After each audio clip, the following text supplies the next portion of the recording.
हाँ जी, जय श्री राम। आज की कहानी है कैसे डाकू रत्नाकर बने ऋषि वाल्मीकि और कैसे वहां से ऋषि वाल्मीकि बने महर्षि ऋषि वाल्मीकि। तो मोटा मोटा आज की कहानी है महर्षि ऋषि वाल्मीकि में।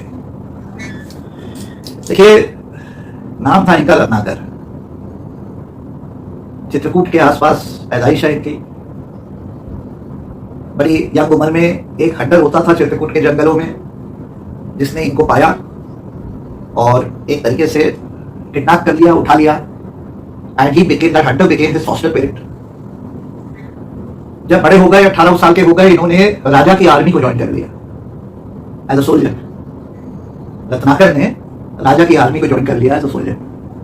आगे जाके कुछ झूठे इल्जाम लगे इन पे, देशद्रोह के, राजद्रोह के, एंड उस कारणवश इनको सजा हो जाती है, हार्म टू डेथ। तो ये भाग गए और चित्रकूट के जंगलों में जाके छुप गए। और क्योंकि एक हंटर ने इनको पाला पोसा था, बड़ा किया था, फॉस्टर किया था, तो इनके पास शस्त्र वगैरह चलाने के, वेपन्स वगैरह यूज करने के सभी इनको जानकारी थी, सारा एक्सपीरियंस था। इन्होंने एक गिरोह बना लिया और फिर ये बन गए रत्नाकर से डाकू रत्नाकर। अब डाकू रत्नाकर जो ही जंगलों से निकले, उसका लूटपाट, जोर जबरदस्ती, जरूरत पड़े हत्या करते थे बराबर। मार काट, मारना पीटना सब चल रहा था। तो एक बार क्या होता है कि नारद ऋषि उसी जंगल से रास्ता अपना काटते चल रहे थे, तो 2-3 लोग उनको मिलते हैं रास्ते में, बिल्कुल नंगे, और वो कहते हैं नारद जी आप आगे ना जाइए, बड़ा खतरा है। तो डाकू रत्नाकर उसका गिरोह जो है आगे आप मिलेगा, और वो पूरा उन्होंने हमें तो लूट लिया, आपको भी लूटपाट कर देंगे, तो डेंजरस है, ना जाइए। नारद ऋषि जी थे, श्रीराम की कृपा थी, उन्होंने कहा जय श्री राम, जय श्री राम। कहे मुझे किसी चीज का फियर नहीं है, प्रभु श्री राम मेरे साथ हैं, चलते गए। तो जैसे वो आगे गए तो बिल्कुल डाकुओं का गिरोह ने इनको घेर लिया और डाकू रत्नाकर आया और कहा, हे ब्राह्मण, जानता है मैं कौन हूं? तो उन्होंने कहा, देखने में तो तुम लग रहे हो किसी किस्म के डकैत, बदमाश, क्रिमिनल, क्रूर और एक बहुत ही डरपोक इंसान। तो बिल्कुल वो डाकू रत्नाकर एकदम शॉक हो गया। कहा, तू मेरे को डरपोक कहता है? जानता नहीं है मेरे कारनामों के बारे में, कितनी हत्याएं मैंने करी हैं। ब्राह्मण, मेरे एक इशारे पे तेरी गर्दन नीचे होगी, जमीन पे गिरी होगी, तेरे को डर नहीं लग रहा है? तो ऋषि नारद जी ने कहा कि मैं तो प्रभु श्री राम का डिवोटी हूँ, और प्रभु Shri Ram the greatest warrior of the world हैं, और उनका हाथ मेरे कंधों पे है, मुझे किस बात का डर?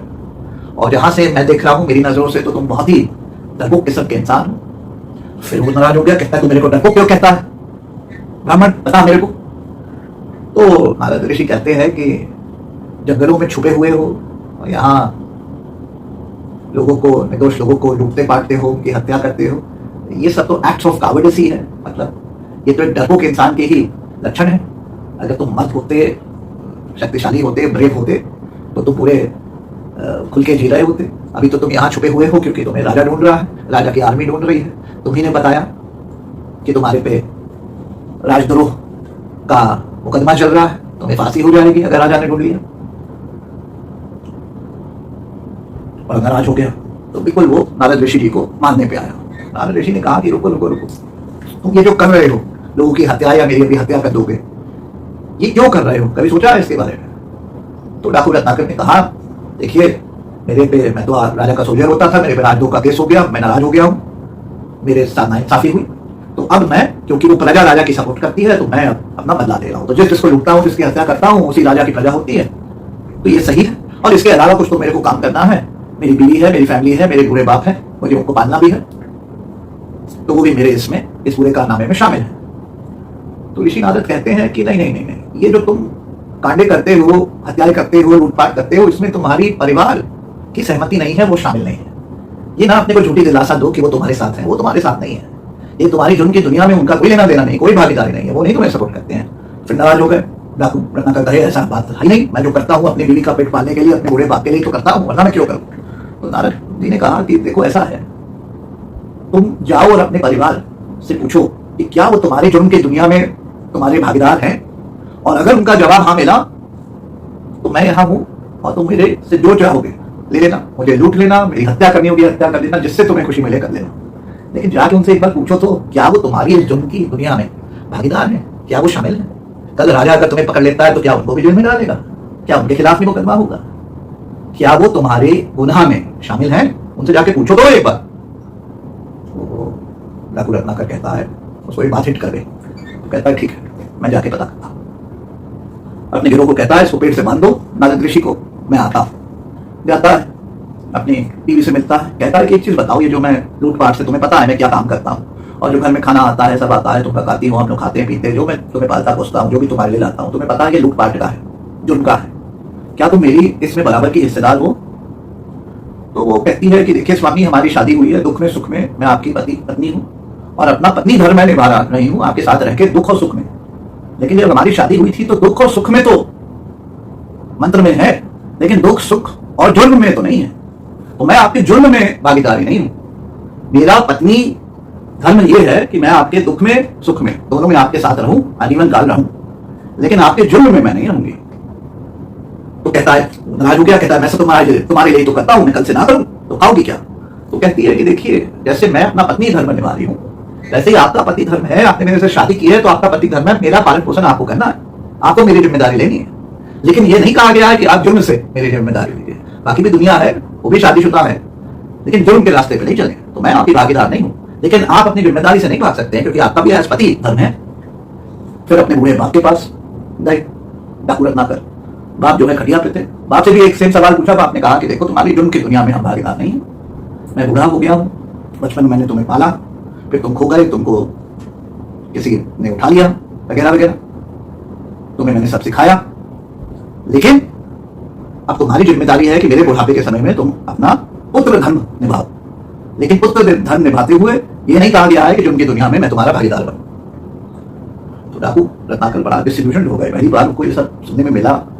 वापस आए और ऋषि नारद जी के पास अपने गिरोह को कहे, खोल दो इनको, ब्राह्मण जी को खोल दो। और ऋषि नारद जी के पैरों का पड़ गया। कहता है कि आप तो सही थे, आपने तो मेरी आंख खोल, मैं जिनके लिए ऐसा करता हूं तो मेरे इसमें भागीदार ही नहीं। उन्होंने तो सीधे कह दिया कि उनका कोई लेना देना नहीं है मेरी जुर्म की दुनिया से। और अब मैं क्या करूं ऋषि जी, मैं अपना हृदय परिवर्तन करना चाहता हूं, रास्ता बदलना चाहता हूं, लेकिन मैंने इतना मारना पीटना, मार काट, मारना मरना, इतने लोगों की हत्या वगैरह करी है कि क्या मैं कुछ संभालना है कि मेरा जीवन बदल सकता है?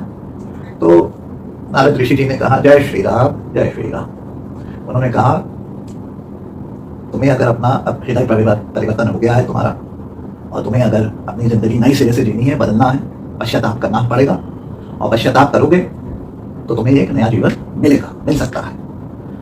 तो डाकू रत्नाकर ने कहा कि नारद ऋषि जी क्या करना पड़ेगा? तो उन्होंने कहा कि बस आज से तुम एक अपना जगह बैठ जाओ, कंफर्टेबल से स्थान पे गंगा जी के किनारे, और राम नाम जय श्री राम, राम राम जय श्री राम जपना शुरू कर दो। और अगर तुम ये जपते जाओगे तो एक समय आएगा जब विष्णु जी या ब्रह्मा जी या शिव जी किसी को तुम्हारे पे वो नोटिस करेंगे, और जब भी वो वापस आए और तुम्हारा वो तपस्या कहे कि अब पूरी हो गई, वहां से तुम्हारा नया जीवन काल शुरू हो जाएगा, अच्छा रास्ता, अच्छा जीवन। तो डाकू रत्नाकर ने कहा, लेकिन ऋषि नारद जी, बात तो आप सही कह रहे हैं, लेकिन देखिए मैंने इतनी हत्याएं किया है, इतने पाप किए हैं कि राम मैं बोल ही नहीं पाता, राम मेरे लिए बहुत मुश्किल है। मैंने सिर्फ मार पिटाई, हत्या, लूट, चोरी, डकैती, तो इतना प्रभु का नाम मैं कैसे लूं? मेरे से नहीं होता है। तो नारद ऋषि ने कहा कि तुम राम नाम तो नहीं बोल सकते हो, लेकिन तुमने इतनी मार पिटाई, हत्या, लूटपाट जुर्म किया है, तो मार से तुम मरा तो बोल सकते हो। तो कहे बिल्कुल, मैं तो डेली लोगों को मारता हूँ, तुम मरा तो मैं बोल ही सकता हूँ। उन्होंने कहा मरा को जापना शुरू कर दो, राम नाम नहीं बोल पाओगे, मरा बोलना शुरू कर दो, और तुम्हारा नई सिरे से तुम्हारा पश्चाताप की जर्नी शुरू हो जाएगी। तो वहां से डाकू रत्नाकर ने अपनी तपस्या शुरू करी, और मरा मरा मरा मरा मरा मरा राम राम राम राम राम राम राम राम राम राम शुरू कर दिया। आप समझ में, मरा से जब आप जपते हैं तो राम निकलता है, तो राम राम राम शुरू कर दिया। अब उन्होंने इतनी जोर से तपस्या करी और राम राम जो किया उन्होंने, तो इतने समय कर दिया, और हिले नहीं, पानी नहीं पिया, खाया नहीं, सिर्फ राम राम राम राम राम राम गंगा के तट पे, चित्रकूट के जंगलों में। तो कहते हैं कि उन्होंने ऐसे करके बैठे हुए हैं, राम राम राम राम करते, दिन, हफ्ते, महीने, सालों बीत गए, और ऐसा वो हिले नहीं, बस राम राम राम राम कि चींटियों ने एक उनके आजू बाजू पूरा ऐसे करके पूरा चींटी चढ़ती गई और पूरा पहाड़ बना दिया उनके आजू बाजू। और उस चींटी के पहाड़ को या चींटी के घर को कहा जाता है वाल्मीका। चींटी के घर को वाल्मीका कहा जाता है। ऐसी तपस्या करी राम राम राम, और किसी को डिस्टर्ब नहीं करने दिया कि वहां चींटियों ने भी कहा कि यहाँ पूरा घर बना लिया, और चींटी डिस्टर्ब नहीं हुई, उन्होंने पूरा घर बना दिया, वाल्मीका बना लिया। और जब इतना उन्होंने किया और उनकी सही हृदय परिवर्तन हो गया, उन्होंने पूरी तपस्या अपनी पूरी की, ये देखते हुए ब्रह्मा जी नीचे उतरे और ब्रह्मा जी को ने कहा कि ये तो सच्चा, the name of the lord Shri Ram दे रहा है, ये सच्चा भक्त बन गया है श्री राम का। और आज से, और क्योंकि ये जो वाल्मीका बन गया है, ये चींटियों के घर को वाल्मीका कहा जाता है, वहां से ब्रह्मा जी ने रत्नाकर का नाम वाल्मीकि रखा और कहा आज से तुम ऋषि वाल्मीकि कहलाओगे, तुम राम के सही डिवोटी हो, तुम्हारा पूरा जीवन राम पे रहेगा, राम के नाम पे रहेगा, राम को के प्रमोशन में रहेगा, और आज से तुम ऋषि वाल्मीकि हो, और आगे जाके इतिहास तुम्हें महर्षि वाल्मीकि बोलेगा, तो तुम महर्षि वाल्मीकि बनोगे। और इसके लिए उन्होंने एक टास्क दिया ब्रह्मा जी ने कि अब तुम्हारी यहां तपस्या पूरी हुई, तुम यहां से ऋषि वाल्मीकि हुए, तुम्हारा नया समझो जन्म हो गया है, तुम्हारी पुरानी जिंदगी डाकू रत्नाकर ये सब भूल जाओ, तुम ऋषि वाल्मीकि हो, तपस्या तुम्हारी पूरी हुई, मैं तुम्हें ऋषि वाल्मीकि बनाता हूं। और अब तुम्हें मैं एक और टास्क दे रहा हूं, प्रभु श्री राम जिनका तुमने नाम जपा, अब तुम्हारी टास्क है कि प्रभु श्री राम पे और उनकी लाइफ स्टोरी पे, उनकी पूरी जर्नी पे तुम एक किताब लिखोगे। और मैं वचन देता हूं, तुम्हें बेस्ट विशेष देता हूं कि ये किताब आगे जाके इतिहास लिखेगी, और जनरेशन टू जनरेशन सदियों तक लोग इस किताब का नाम लिखेंगे, रखेंगे, और इस किताब से नाम जुड़ेगा श्री राम का, और इस किताब से तुम्हारा नाम जुड़े रहेगा सदियों तक, आने वाले सदियों तक, दशकों तक, सदियों तक। इसीलिए भाइयों, महर्षि वाल्मीकि की लिखी रामायण, जो कि फर्स्ट टेक्स्ट है, संस्कृत में लिखी, 5000 BC में, उस समय जब वो राम जी के समय थे। आज भी हम लोग कहते हैं वाल्मीकि रामायण, और फिर बात होती है राम जी, सीता जी, लक्ष्मण जी, लेकिन लिखित वाल्मीकि रामायण। और ये कंप्लीट करने पे वो बन जाए महर्षि वाल्मीकि। आगे रामायण में वर्णन है कि चित्रकूट के जंगल में 5089 BC में जब राम जी, सीता जी और लक्ष्मण निकलते हैं और चित्रकूट के जंगल पहुंचते हैं, तो वहां पे इन्होंने कुछ समय ऋषि वाल्मीकि जी की कुटिया में बिताया भी है। और आगे जाके रामायण के 7th सेक्शन में, उत्तरकांड में, तो पूरा सीता माँ और दोनों लव कुश राम जी के बच्चे चित्रकूट के जंगलों में, इन्हीं के आश्रम में, वाल्मीकि जी के आश्रम में ही उनके साथ रुके हैं। और उन्हीं दिनों से वाल्मीकि जी ने, क्योंकि ब्रह्मा जी ने उनको टास्क दी थी रामायण लिखने का, उन्होंने रामायण लिखना चालू कर दिया। और रामायण के आज 560+ चैप्टर्स हैं, डिवाइडेड इन 7 सेक्शन, 7 कांड्स कहते हैं। ओरिजिनल 6 कांड है, एक और कांड है, 7th कांड है उत्तरकांड, और 560+ चैप्टर्स हैं रामायण में, और 24-26 हजार श्लोक्स हैं। It is vast, it is huge. ये लिखी हुई ऋषि वाल्मीकि जी की है। अब इसके अलावा मैं आपको इसी के साथ एक और, आपको एक, इसको मैं कहता हूँ diving deep into our ancient glorious history, मैं जो कह रहा हूँ एक अंग्रेजी का एक्सप्रेशन है जॉइनिंग द डॉट्स। तो मैं जॉइनिंग द डॉट्स का आपको थोड़ा सा एक और देता हूँ एग्जाम्पल, क्योंकि वाल्मीकि की स्टोरी हो रही है। वाल्मीकि जब ऋषि वाल्मीकि बन गए, तो एक बार अपना ऐसे गंगा के किनारे बैठे थे, अपनी ताप कर रहे थे, श्री राम नाम ले रहे थे, तो उन्होंने देखा 2 क्रेन्स, मेल फीमेल क्रेन्स आप समझते हैं क्रेन्स, मैं क्रेन की बात नहीं कर रहा हूँ जैसे भी, मैं क्रेन बर्ड्स की बात कर रहा हूँ, बड़ी सारस जिसको कहते हैं, सारस, पिंक व्हाइट ब्यूटीफुल क्रेन्स, सारस। उनका कुछ धीरे बारिश हो रही थी, मौसम था, उनकी कोटिंग चल रही थी, कोटशिपिंग चल रही थी, मेल और फीमेल सारस की, और बड़ा सुंदर नजारा था। और ऋषि वाल्मीकि बिल्कुल मेस्मराइज थे उस नजारे को देखते हुए, और एकदम से पीछे किसी हंटर ने जो मेल सारस था उसको तीर मार दिया, और मेल सारस वहीं छटपटा के मर गया।